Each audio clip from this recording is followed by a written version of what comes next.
सूर्याय नमः। मैं doctor Swami Keshav Das, distance healer and parapsychologist. आध्यात्मिक विषयों पर मैं अनेक प्रकार के शोध करता रहता हूं। सभी सज्जनों से, सभी महानुभावों से मेरा निवेदन, आग्रह बार बार करता रहा हूं मैं, और आज भी कर रहा हूं कि उन्हें अपने इष्ट देव की जानकारी करके और उसकी आराधना करना चाहिए। उसके अतिरिक्त अगर कोई आराधना करते हैं तो कदाचित नुकसानदायक हो सकती है अथवा व्यर्थ हो सकती है। यहां आज मैं देवता का आह्वान करूंगा, और देवता का आह्वान करने के पश्चात उसको हम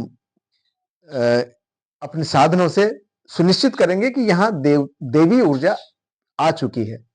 दूसरा, उस ऊर्जा के साथ में हम उन व्यक्तियों को भी इसके साथ संपर्क में ला करके और ये सिद्ध करना चाहेंगे कि उनका यह इष्ट देव है अथवा नहीं है।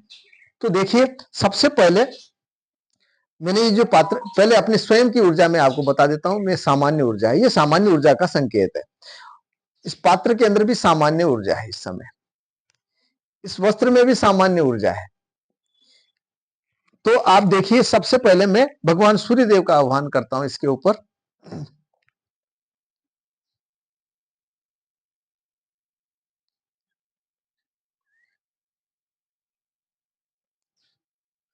भगवान सूर्य नारायण देवस्य तत्तमत्राभयामि नमस्करोमि। ओं शोणाम्भोरुह संस्थितं त्रिनयनं वेदत्रयी विग्रहं दानाम्भोजुगाभयानि दशतं हस्ते प्रवालप्रभं केयूराङ्गदहार कङ्कणधरं कर्णोल्लसत्कुण्डलं लोकोत्पत्ति विनाशपालनकरं श्रीसूर्यं गुणाब्धिं भजे। ओं सुरगण पितृयक्ष सेवितं यशुरनिशाचर सिद्धवन्दितं वरकनकहुताशन प्रभं प्रणिपतितोऽस्मि हिताय भास्करम्। यहां भगवान सूर्य नारायण की ऊर्जा, क्या वाकई में यह आह्वान हो चुका है? इससे निर्णय लेंगे हम। ये निर्णय करेगा इस बात का कि इस प्रकार से आप देख रहे हैं, जैसे ही मैं इसका स्पर्श कर रहा हूं, इसमें इस प्रकार का मूवमेंट, ये डिवाइस के अंदर आ चुका है। यहां मैंने बैटरी सेल लिया है। इस बैटरी सेल को टच करते हुए अगर मैं इसका स्पर्श करता हूं तो आप देखेंगे फिर भी ये वही संकेत दे रहा है, यानी कि उसमें कोई चेंजेस नहीं है, उसमें कोई परिवर्तन नहीं है। अब दो चीजों से मैं अपनी बात को सिद्ध करने का प्रयास करूंगा इष्ट देव को लेकर के। एक तो प्रसाद, प्रसाद का अर्पण करना, प्रसाद का उसके द्वारा स्वीकार किया जाना, और दूसरा परिक्रमा। क्या परिक्रमा करने से, जैसा कि विद्वानों ने बताया है कि पाप कर्म का ह्रास होता है। यानी कानि पापानि जन्मांत कृतानि चितानि सर्वाणि नश्यन्तु प्रदक्षिणास्पद, ये उस परिक्रमा का प्रभाव है। यानी कि उसके जो पाप है वो नष्ट हो, इसलिए हम परिक्रमा करते हैं। हम बड़े महान पुरुषों के, विद्वान लोगों के, या अपने गुरुजनों के जो परिक्रमा करते हैं, उस परिक्रमा के पीछे ये बहुत बड़ा रहस्य है जो सनातन धर्म में है, शायद सभी और अन्य धर्मों में नहीं है। आइए, तो सबसे पहले भगवान सूर्य नारायण देव की इस उपस्थिति में मैं एक व्यक्ति को आमंत्रित कर रहा हूं, और वह यहां आकर उनको प्रसाद अर्पण करेगा। तो प्रसाद के रूप में हम यहां पर काजू फल ले रहे हैं, ड्राई फ्रूट जो काजू है उसका उपयोग कर रहे हैं। और क्योंकि मैं जानता हूं कि भगवान सूर्य को काजू प्रिय है।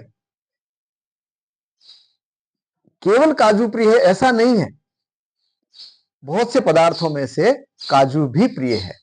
तो देखिए, सबसे पहले मैं एक व्यक्ति को आह्वान कर रहा हूं, आमंत्रित कर रहा हूं। इधर यहां खड़ा हो जाए।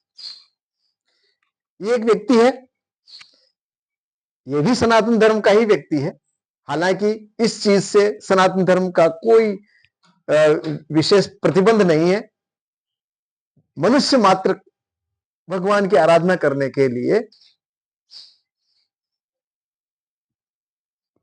पात्र है। बस केवल इतना है कि वह किस देवता की पूजा करे, किस देवता की आराधना करे, यहां थोड़ा अंतर, और बाकी कोई अंतर नहीं। मनुष्य मनुष्य होता है, न उसमें कोई जाति का भेद, न कोई उसके वस्त्रों का भेद कि साहब अमुक वस्त्र पहन लिया तभी पूजा कर सकते हैं। अभी कुछ समय पहले उज्जैन के अंदर बहुत विग्रह हुआ, एक महात्मा जो पूजा कर रहे थे भगवान शिव की, वहां महाकाल भगवान की, वहां पंडितों ने उससे विरोध कर लिया, विग्रह कर लिया। मैं उसे अनाचार कहता हूं, मेरी भाषा में वो अनाचार है। सभी पात्र हैं, वस्त्र सिर पर रखा है, आप पूजा नहीं कर सकते। तो इस प्रकार के जो भ्रम है, उन भ्रमों से बाहर निकल करके दृढ़ता पूर्वक अंधविश्वास का निवारण करते हुए दृढ़ विश्वास को धारण करना चाहिए व्यक्ति को। और अध्यात्म विद्या विद्या नाम, भगवान श्री कृष्ण ने कहा है कि अध्यात्म विद्या सब विद्याओं में श्रेष्ठ है। तो गुरुजनों का, भगवान का, शास्त्रों का सम्मान करते हुए उन बातों को समझना भी चाहिए और उनका अनुकरण करना चाहिए, ऐसा मेरा मानना है, और मेरा ऐसा आपसे आग्रह भी है। तो देखिए, ये व्यक्ति आया है, तो मैं दो प्रकार से इसके प्रयोग करवाऊंगा। सबसे पहले स्पर्श का। स्पर्श, आप देवता का स्पर्श कर रहे हैं, क्या पात्र हैं या नहीं है, यहीं से शुरुआत हो जाएगी। आप इस पात्र को हाथ लगाओ, ये इन्होंने इस पात्र का स्पर्श किया। अब जब इस पात्र का स्पर्श किया तो मुझे मालूम चलना चाहिए कि क्या वाकई में ये पात्र है। तो देखिए, ये जो डिवाइस है, मेरा डिवाइस बता रहा है, यानी कि जो देवता की ऊर्जा थी, भगवान सूर्य की ऊर्जा थी, वो अवरुद्ध हो गई। आप हाथ हटा लो। अब जैसे ही इन्होंने अपना हाथ हटाया, आप देखेंगे डिवाइस ने फिर से ये संकेत दे दिया कि यहां दैवी ऊर्जा है। तो जो आपका इष्ट नहीं है, अगर उसका आप स्पर्श करते हैं तो वो देवी ऊर्जा लुप्त प्राय हो जाती है। लुप्त प्राय इसलिए शब्द कह रहा हूं मैं कि वह लुप्त तो नहीं होती, लेकिन आपसे दूर हो जाती है, उस स्थान से दूर हो जाती है। यहां मंत्र से बंधा हुआ है देव, इसलिए वो जा तो नहीं सकता, रहेगा इसी पात्र पर, इसके आसपास ही रहेगा। लेकिन जैसे ही कोई ऐसा व्यक्ति जिसका वह इष्ट नहीं है अगर स्पर्श करेगा, तो ऊर्जा यहां से परे हो जाएगी। वह अपना अपीयरेंस जो है वो अपनी मौजूदगी अपने वो बता नहीं सकता। वो देखिए फिर से एक बार, एक मिनट अभी देखिए, अभी ये यहां पर ये इस प्रकार का संकेत दे रहा है। अब जैसे ही ये व्यक्ति इसको स्पर्श करेगा, स्पर्श करो, टच कर, ये जैसे ही इन्होंने स्पर्श किया, ये डिवाइस मेरा न्यूट्रल पे आ गया, यानी कि कोई दैवी ऊर्जा नहीं है यहाँ पे। अब ये हाथ हटाएंगे, अब जैसे इन्होंने हाथ हटाया तो यहां दैवी ऊर्जा हमें प्रकट हो गई, हमें प्रत्यक्ष हो गई। बंद कर दो। तो ये पहला लक्षण हुआ इष्ट देव का। अगर इष्ट देव आपका नहीं है तो आप चाहे दिन रात पूजा करें, दिन रात उसका आह्वान करें, दिन रात जो भी कुछ करना चाहें, लेकिन उसका जो दैवीय लाभ है वो आपको नहीं होगा। मानसिक लाभ होगा आपको, आपके मन ने मान लिया साहब मेरा तो इष्ट देव है, मैं तो इसकी पूजा करूंगा, तो करो आप। उसका आपसे उससे आपको हानि की संभावना है। कब संभावना है? अगर वह प्रतिकूल है देव तो। अगर देव आपके अनुकूल नहीं, प्रतिकूल है, तो आपको अवश्य हानि होगी। खैर, तो एक तो आपने ये देख लिया। दूसरा है प्रसाद। मैं इनको ये प्रसाद दे रहा हूं, इस प्रसाद की ऊर्जा देखिए आप, इस काजू जो ये ड्राई फ्रूट है, इसके अंदर ऊर्जा अभी कोई भी अलौकिक ऊर्जा नहीं है, सामान्य ऊर्जा है इसके अंदर। अब जब ये देवता को अर्पण कर दिया जाता है, देवता इसे स्वीकार कर लेता है, तो इसमें किस प्रकार की ऊर्जा होती है वो आप देखेंगे। अब ये प्रसाद लेके और आप यहां पर अर्पण कर, इसके अंदर ही डाल दो आप ये। अब इन्होंने ये प्रसाद इसमें डाल दिया। अब हम इसको प्रसाद को देखेंगे, इसके अंदर कैसी ऊर्जा है। तो देखिए आप, ये इसके अंदर वही ऊर्जा जो शुरू में थी, यानी सामान्य ऊर्जा। इसकी ऊर्जा में कोई परिवर्तन नहीं हुआ। अब फिर से मैं आपको यहां बता दूं, यहां दैवीय ऊर्जा विद्यमान है, भगवान सूर्य देव की ऊर्जा यहां विद्यमान है, भगवान सूर्य देव यहां विद्यमान है। अब प्रसाद इससे स्वीकार नहीं हुआ इनके हाथ से, तो यानी जिसका जो इष्ट नहीं है तो वहां पर उसका प्रसाद भी स्वीकृत नहीं है, उसके हाथ से दिया हुआ प्रसाद स्वीकृत नहीं है। तो जो हमारे यहां अछूत की जो ये बात चली है, अछूत, इतना दर्दनाक और पीड़ादायक शब्द है ये अछूत। दरअसल ये शब्द देवता के लिए है, हम मनुष्य के लिए नहीं है। मैं मनुष्य के रूप में इसको मैंने स्पर्श कर लिया तो क्या हुआ, मैं मेरे में कोई विकृति आ गई, क्या दुर्गुण आ गया ऐसा मेरे में? मेरी ऊर्जा पहले भी सामान्य थी और अभी भी सामान्य है।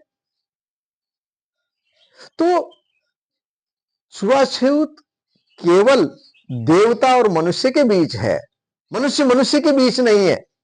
और देवता और मनुष्य के बीच में जो छुआछूत है उसे कोई दूर भी नहीं कर सकता, ये स्पष्ट है इस बात से। व्यक्ति ने भगवान सूर्यदेव का स्पर्श किया, इसकी प्रकृति में क्या परिवर्तन आया? कोई परिवर्तन नहीं आया, ना ही यह देवता की प्रकृति में आया, क्योंकि देवता स्वयं परे हो जाता, अपनी ऊर्जा को, अपने गुणों को अपने साथ सिमेट लेता है। अगर कोई विपरीत व्यक्ति जिसको नहीं छूना चाहिए वो छू रहा है, अपनी ऊर्जा को रख लेता है, और जैसे व्यक्ति उससे दूर होता है अपनी ऊर्जा को फिर से पुनः प्रकट कर देता है, पुनः अपीयरेंस हो जाती है उनकी। अब एक तीसरा एक और उपाय, मैंने आपका बहुत समय लिया है और अभी समय और लूंगा। अब मैं इनकी इसकी परिक्रमा करवाता हूं। जब भगवान की जब परिक्रमा करते हैं तो परिक्रमा करने पर आपके जो पाप दोष हैं भगवान अपने अंदर उनको आकर्षित कर लेता है। परिक्रमा करने पर वह आपकी जो नेगेटिव एनर्जी है या आपके अंदर जो दोष है उनको वो अपने अंदर आकर्षित कर लेता है। कब करता है? अगर वह आपका इष्ट है तो। अगर आपका इष्ट नहीं है तो आप चाहे सारे दिन परिक्रमा करते जाओ, कोई लाभ नहीं मिलने वाला। मैं इसी चीज को प्रकट करने के लिए आपको उदाहरण से इन व्यक्ति से इसकी परिक्रमा करवाता हूं। परिक्रमा करो, हाँ, चारों तरफ परिक्रमा, हाथ खोल ले, हाँ, आराम से। इन्होंने एक परिक्रमा की,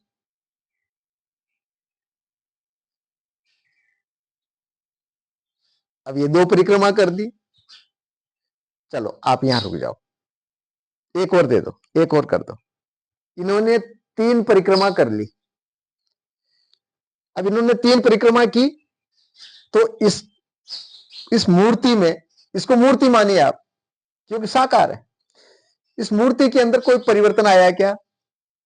इसकी ऊर्जा में कोई अंतर नहीं आया, इसकी ऊर्जा में किसी प्रकार का अंतर आप यहां नहीं देख पाए, देखेंगे। तो अर्थ यह हुआ कि किसी भी देव में अगर ऊर्जा परिवर्तित नहीं होती है, अगर ऊर्जा परिवर्तित नहीं हो रही है, उसकी पॉजिटिव एनर्जी दब नहीं रही है, तो स्पष्ट है कि उस व्यक्ति का वह इष्ट देव नहीं है। तो इन तीनों ही प्रकार से हमने ये सिद्ध किया, हमने पाया कि इस व्यक्ति का सूर्यदेव इष्ट नहीं है। यही क्रम में एक अन्य व्यक्ति के साथ, आप सोचेंगे शायद तो पुरुष है इसलिए शायद ऐसा, स्त्री के साथ ऐसा नहीं होता होगा, महिला के साथ ऐसा नहीं होता होगा। तो देखिए, हम उदाहरण के तौर पर एक व्यक्ति को और प्रस्तुत कर रहे हैं आपके सामने। यहां आप देखेंगे जो क्रम, जो प्रक्रिया हमने पुरुष के साथ की, वही प्रक्रिया इन देवी के साथ भी करते हैं। तो आप देखिए ये इनकी परिक्रमा लगाएंगे। सबसे पहले ये परिक्रमा कर रहे हैं, ये 3 बार कर लो, 3 बार परिक्रमा दे दो। ये तो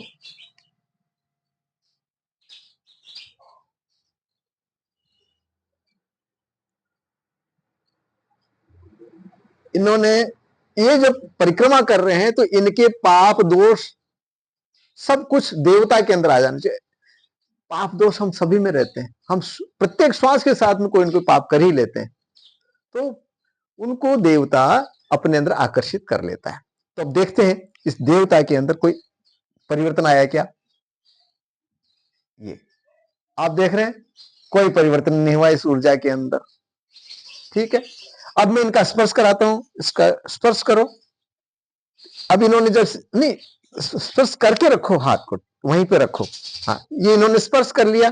अब ये स्पर्श किया तो अब देखिए यहां पर ऊर्जा नहीं है, ये ऊर्जा स्तंभित हो गई है, रुक गई है।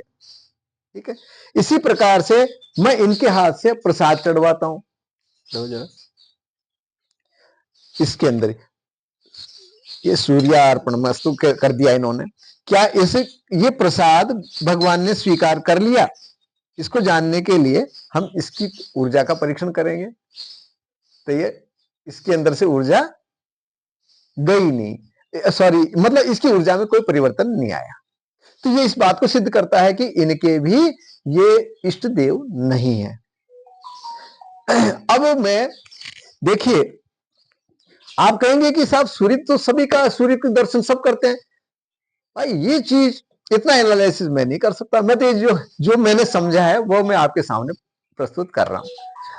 आपके कोई तर्क है, आपका कोई विषय प्रश्न है तो आप मेरे से पूछ सकते हैं, कर सकते हैं। अब देखिए, भगवान सूर्यदेव को मैं प्रसाद अर्पण करता हूं। जैसे मैंने यहां ये लिया और अब मैंने भी काजू लिए, काजू लेकर के और मैं भगवान को अर्पण करता हूं। तो भगवान को अर्पण करता हूं तो ये भगवान को अर्पण किया मैंने, सूर्यार्पणम मस्तु, ये भगवान को अर्पण कर दिया। तो अब देखिए यहां पर क्या परिवर्तन आया, इसमें ये परिवर्तन आ गया, इसमें ये परिवर्तन आया, आप देख रहे हैं ये परिवर्तन आ गया। अब इस परिवर्तन के साथ में, अरे उनको बोला ना कपड़े नहीं चेंज करेंगे। अब ये इनमें परिवर्तन आया, इस प्रसाद के अंदर ये परिवर्तन आ गया। जो पहले इस प्रकार ऊर्जा थी वो अब इस प्रकार का हो चुकी है। अब देखिए, इस प्रसाद को मैं स्पष्ट कर दूं, मेरे इष्ट देव सूर्य हैं।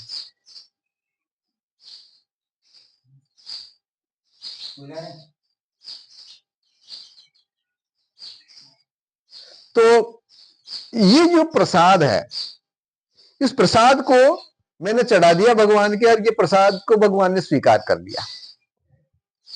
अब ये चीज, यही प्रसाद मैं अन्य व्यक्ति को दे रहा हूं जिसका कि इष्ट नहीं है। इधर आओ। और ये प्रसाद मैंने इनके हाथ में दिया, ये प्रसाद मैंने इनको हाथ में दे दिया। ठीक है, इन्होंने बहुत सम्मान पूर्वक ये प्रसाद ले लिया।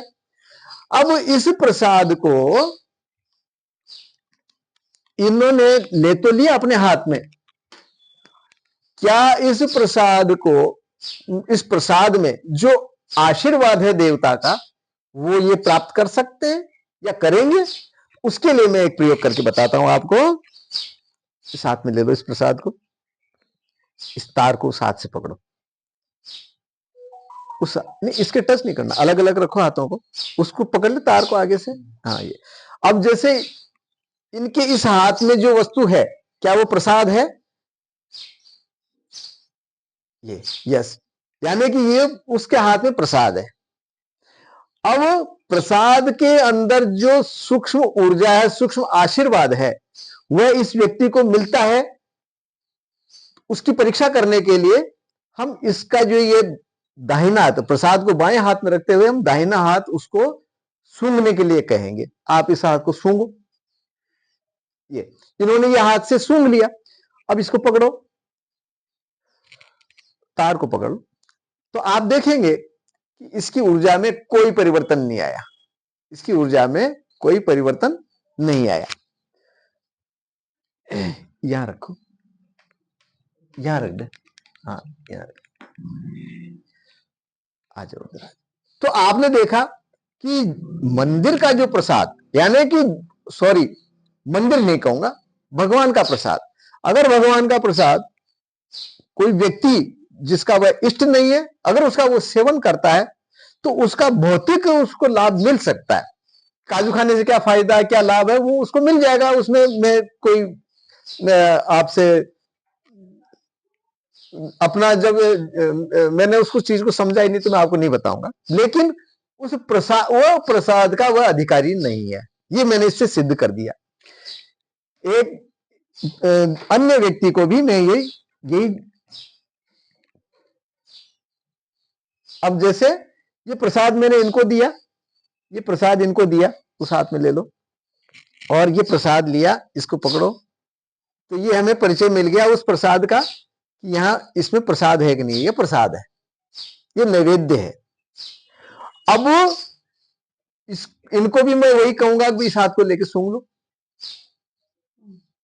पकड़ो इसको फिर से,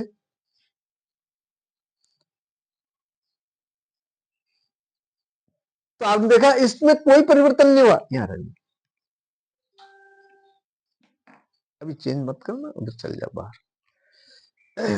तो आपने देखा कि इसके अंदर कोई परिवर्तन नहीं आया।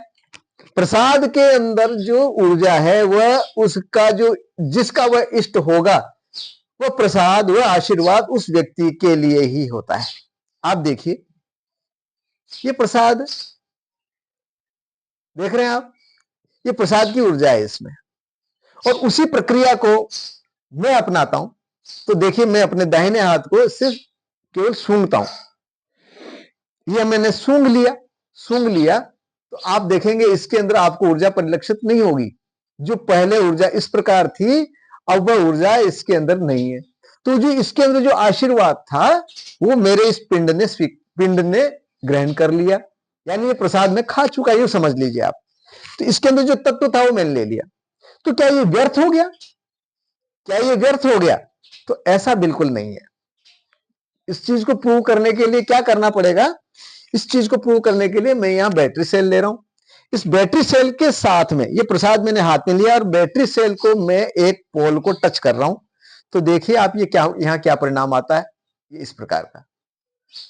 अगर 100 काजू पड़े हैं और उसके काजू के अंदर ये एक काजू है, तो मेरे इस डिवाइस से मैं तुरंत बताऊंगा कि अमुक काजू भगवान को अर्पण किया हुआ है। समझ गए? तो अगर प्रसाद के अंदर की ऊर्जा मैंने ले ली, आशीर्वाद को मैंने ले लिया, तो क्या ये व्यर्थ हो गया? तो व्यर्थ नहीं हो गया, ये फिर भी अपनी ऊर्जा को ये प्रकट करता, अपनी ऊर्जा इसके अंदर विद्यमान है, यानी कि प्रसाद होना ये सिद्ध करता है। अब ये बात हुई भगवान सूर्य नारायण के साथ में, तो क्या अब इन व्यक्तियों का कोई इष्ट ही नहीं है? ये भगवान सूर्य की पूजा नहीं करेंगे और किसी की पूजा नहीं करते, ऐसा नहीं है। देखिए अब इस देव को, ये भगवान सूर्य को मैं मेरे इष्ट है, तो मैं अपने इस ब्रह्मांड के अंदर इनको आकर्षित कर लेता हूं। क्या ऊर्जा जो समान होगी वहीं पे वो आकर्षित होगी, समान जो ऊर्जा होगी, विषम ऊर्जा स्वीकार नहीं करता। तो अब देखिए मैंने इसका यहां स्पर्श किया, स्पर्श करके मैंने ये धारण कर लिया। तो ये देखिए इस पात्र के अंदर अब कोई प्रकार की ऊर्जा नहीं रही, ये सामान्य सामान्य पात्र हो गया है फिर से। इसी चीज को सिद्ध करने के लिए, अब वीडियो बहुत ज्यादा लंबा नहीं होगा, इसी चीज को सिद्ध करने के लिए अब मैं यहां पर, क्योंकि मुझे मालूम है कि इनके इष्ट देवता क्या है, तो इनके इष्ट देवता के अनुसार मैं भगवान शिव का यहां आह्वान कर देता हूं। तो देखिए यहां पर अभी ऊर्जा इस प्रकार की है, और इसके ऊपर हम भगवान शिव की ऊर्जा का आह्वान करते हैं।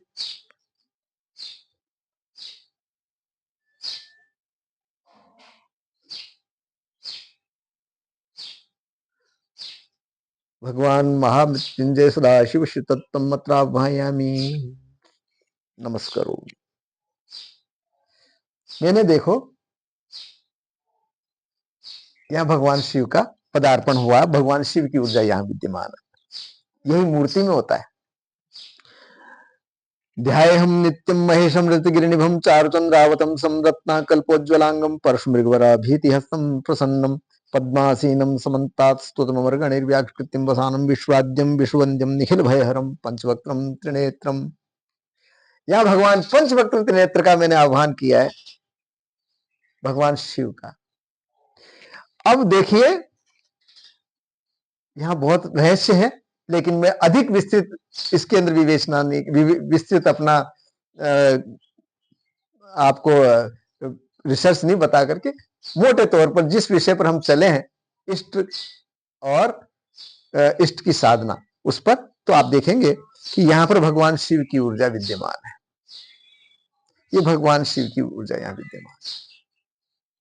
ठीक है, अब भगवान शिव की ऊर्जा जब यहाँ विद्यमान है तो आप देखेंगे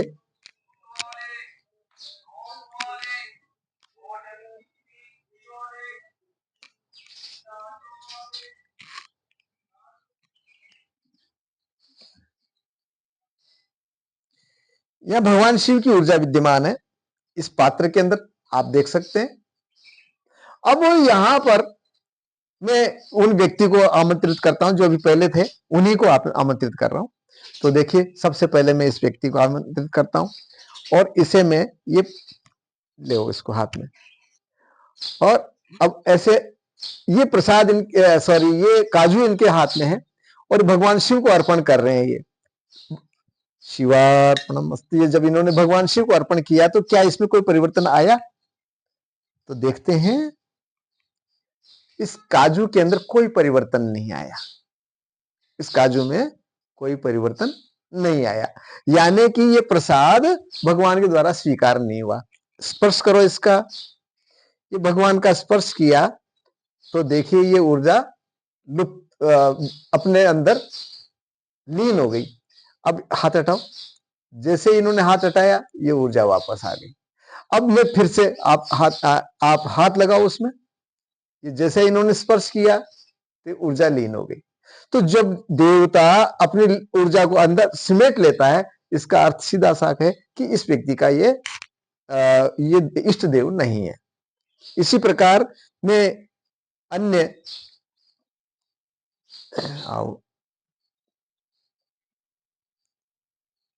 ये प्रसाद के अंदर किसी प्रकार की ऊर्जा, विशेष ऊर्जा नहीं है। अब इसको ये अर्पण करेंगे भगवान शिव को। इन्होंने भगवान शिव को अर्पण किया। अब ये देखिए इसमें क्या परिवर्तन आया,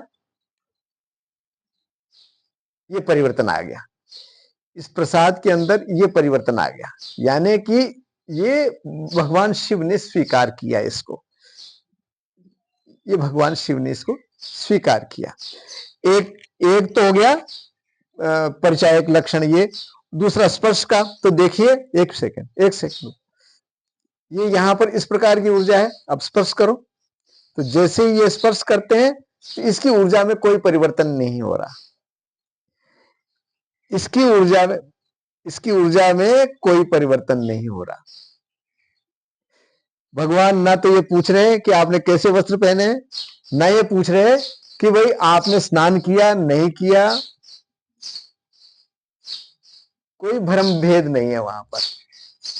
ईश्वर तो स्वयं इतने पवित्र है कि दूसरे को स्पर्श करने मात्र से पवित्र कर देते हैं। फिर ये विधा कहां से चली, साहब आप पवित्र होकर के स्नान करके तब वहां जाइए। खैर लो, एक मिनट सुनो। ये जो प्रसाद है जो अभी इन्होंने चढ़ाया, इन्होंने अर्पण किया भगवान शिव को, तो देखिए इस प्रसाद को इन्होंने लिया इस हाथ में, ये प्रसाद है, और अब उस हाथ से सूंघ लो। ये सूंघ लिया, रखो। अब इन्होंने जब इस प्रसाद को सूंघ लिया तो आप देखेंगे कि यहां पर की ऊर्जा थी, जो यहां आशीर्वाद था, वो इन्होंने अपने अंदर लीन कर लिया।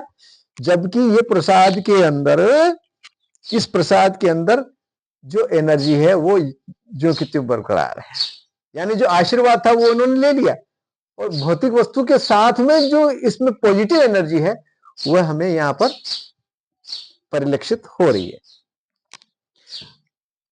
तो आपने देखा, ठीक है, इसी प्रकार से ये भगवान शिव का हुआ। अब इस भगवान शिव की ऊर्जा को भी मैं अपने अंदर लीन कर लेता हूं। तो देखिए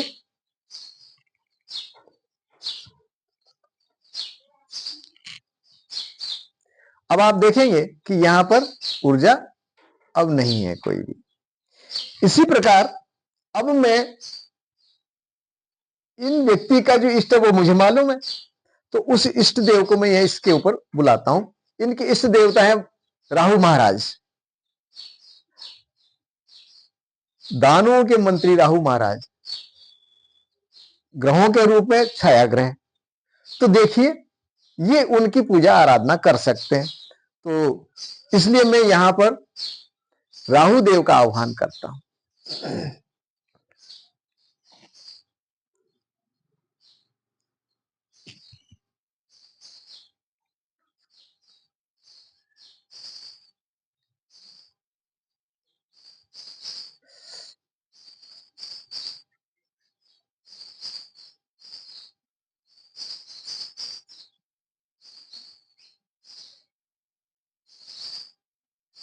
राहु देवस्य तत्त्वं मत्रा भया, राहु देवस्य तत्त्वं मत्रा भया, राहु देवस्य।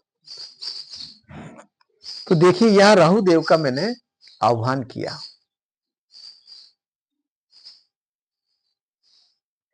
यहां पर राहु देव पदार्थ हो गए। अब ये राहु देव की ऊर्जा देखिए,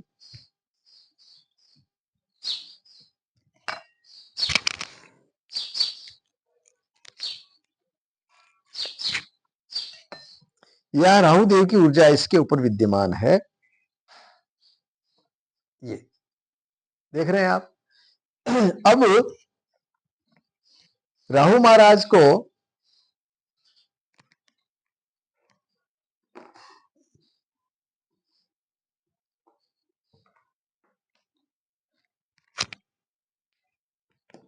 यहां राहु महाराज को मैं बादाम लिए हैं मैंने, और मैं बादाम का इनको प्रसाद नैवेद्य स्वीकार होता है तो मैं इनको अर्पण करता हूं। सबसे पहले मैं ये लिया है मैंने और प्रार्थना भी कर देता हूं। राहवे नमः। राहु महाराज को प्रणाम तो मैंने कर दिया, करना ही चाहिए, सभी को करना चाहिए। तो देखिए मेरी ऊर्जा में कोई अंतर नहीं है, और ये क्योंकि मेरे अंदर एक विशेष प्रकार के का गुरु का आशीर्वाद है, मैं किसी देव का आह्वान तो कर सकता हूं, लेकिन अपना आराध्य सभी को नहीं बना सकता। तो ये मेरे इष्ट देव नहीं है, राहु महाराज मेरे इष्ट देव नहीं है, लेकिन इनकी ऊर्जा का परीक्षण मैं कर सकता हूं। ये तो अब देखिए मैं ये प्रसाद अर्पण करता हूं, तो मेरे स्पर्श वाली जो दोष है वो मुझे नहीं लगेगा। मैं, ये गुरु का आशीर्वाद है कि मैं अगर किसी देव का स्पर्श करता हूं तो देव वहां से चले नहीं जाएंगे या देव डिसअपियर नहीं होंगे, देव की ऊर्जा डिसअपियर नहीं होगी, लेकिन मेरे द्वारा दिया गया नैवेद्य वो स्वीकार करते हैं नहीं करते हैं। आप देखिए ये मैंने यहां बादाम ली है, इस बादाम के ऊपर सामान्य ऊर्जा है और मैं अर्पण कर रहा हूं। राहु देवता अर्पणम अस्तु, ये मैंने राहु देवता को अर्पण किया। तो राहु देवता को जब अर्पण किया तो आप देखेंगे कि यहां पर कोई परिवर्तन नहीं आया, यानी कि राहु देव ने इसको स्वीकार नहीं किया। अब देखिए मैं इन व्यक्ति को बुलाता हूं। अब ये जैसे अब ये इसका स्पर्श करेंगे, सबसे पहले स्पर्श करो, ये स्पर्श किया, आप देखेंगे यहां पर कोई परिवर्तन नहीं हुआ, इसकी एनर्जी के अंदर, इसके अंदर किसी प्रकार का परिवर्तन नहीं हुआ। इससे यह स्पष्ट है कि अमुक व्यक्ति का, इन व्यक्ति का इष्ट देव राहु है। अब ये जो प्रसाद है, इस प्रसाद को लो और अब इसके अंदर छोड़ो, ये इसमें छोड़ दिया इन्होंने, यानी कि अर्पण कर दिया। तो अब क्या इनके अंदर कोई परिवर्तन आया? तो आप देखेंगे कि ये परिवर्तन आ गया, यानी कि इसको राहु देव ने स्वीकार कर लिया। ठीक है, अब उसी नियम के अनुसार इस प्रसाद को मैंने बाएं हाथ में लिया और अपना दाहिना हाथ में सूंघ लेता हूं। ये मैंने सूंघ लिया, ये मैंने सूंघ लिया, तो आप देखेंगे इसके अंदर तो कोई परिवर्तन नहीं हुआ। इसको सूंघने के बाद कोई परिवर्तन नहीं हुआ, अर्थात राहु देवता का आशीर्वाद मेरे को नहीं मिल सकता, उसे मैं ग्रहण नहीं कर सकता, मैं पात्र नहीं हूं उसके लिए। अब यही कार्य ये व्यक्ति करेंगे। तो देखिए ये इनको दिया, ये मैंने इनको दिया, उस हाथ में लो और उस हाथ को सूंघ लो, ये इन्होंने इसको सूंघ लिया, यहां रखो वापस। अब देखिए इसके अंदर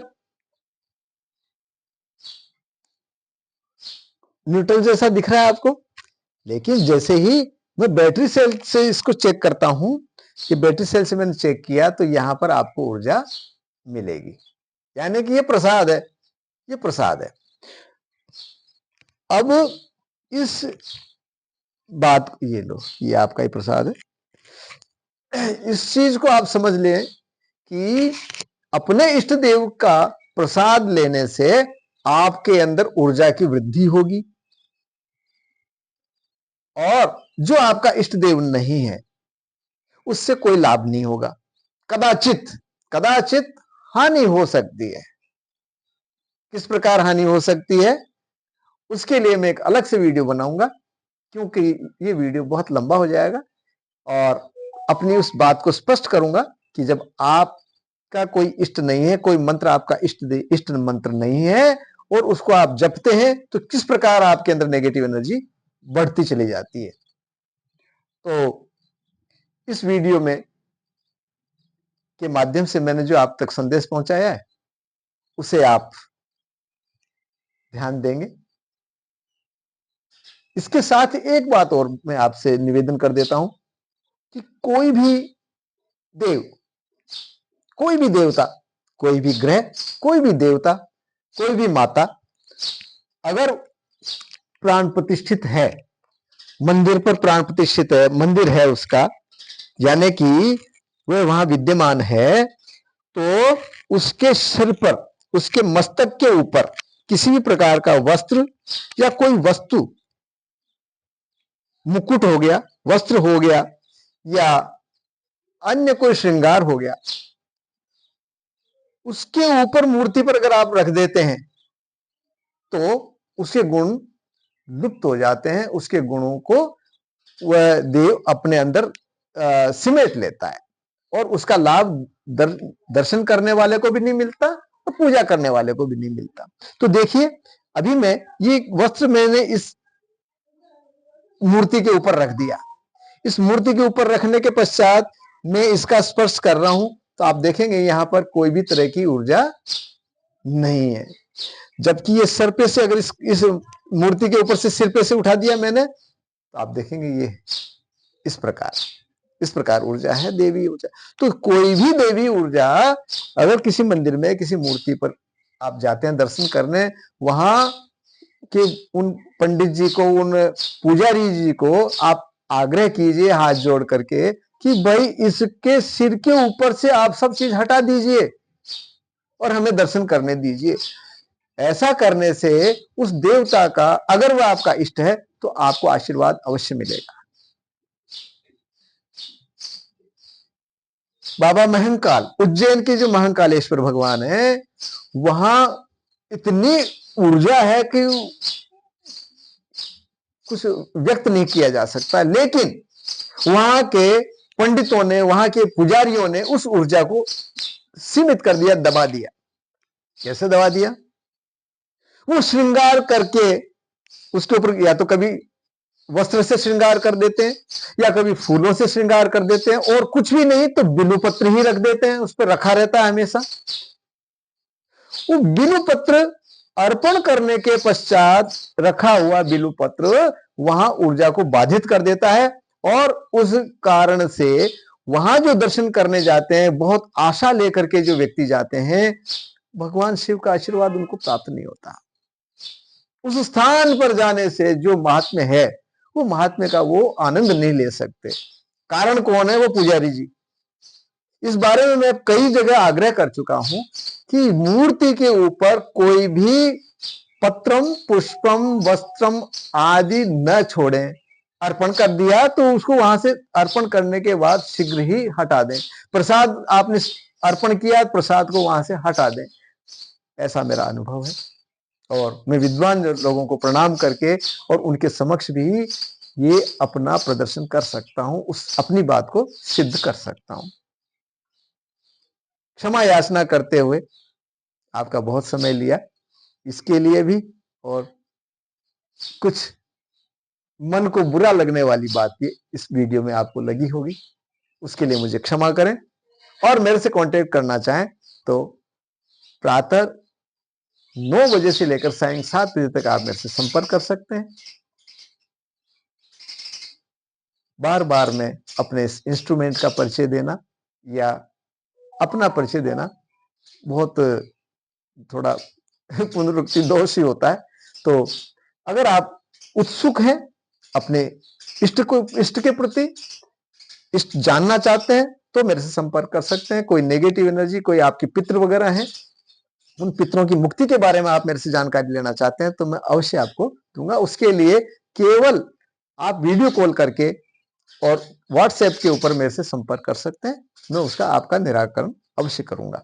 और पितृ मुक्ति करवाना चाहते हैं तो अनुष्ठान भी मैं आपके लिए करूंगा। तो आपको वीडियो कैसा लगा? अच्छा लगा तो लाइक कीजिए, अपने मित्रों के साथ शेयर कीजिए, इसके ऊपर चिंतन कीजिए, मंथन कीजिए और बेल आइकन को एक्टिवेट कीजिए ताकि मेरे कोई भी इस प्रकार के इंफॉर्मेटिव जो वीडियोज हैं आप तक पहुंच सके, आप देख सकें। सनातन धर्म अनंत है, ने क्या हजार मुख से कोई कहेगा तब भी कम है। तो सनातन धर्म को बचाए रखना है। सनातन धर्म हर मनुष्य मात्र के लिए है, किसी वर्ग विशेष के लिए नहीं है। वसुधैव कुटुंबकम, हमारे तो प्रधानमंत्री परम विद्वान है, उनके मुख से भी ये कई बार सुन चुके हैं, वसुधैव कुटुंबकम, और वो चिंतन भी इसी प्रकार करते हैं। हम धन्य हैं जो हमें इस प्रकार का नेता मिला। सूर्याय नमः।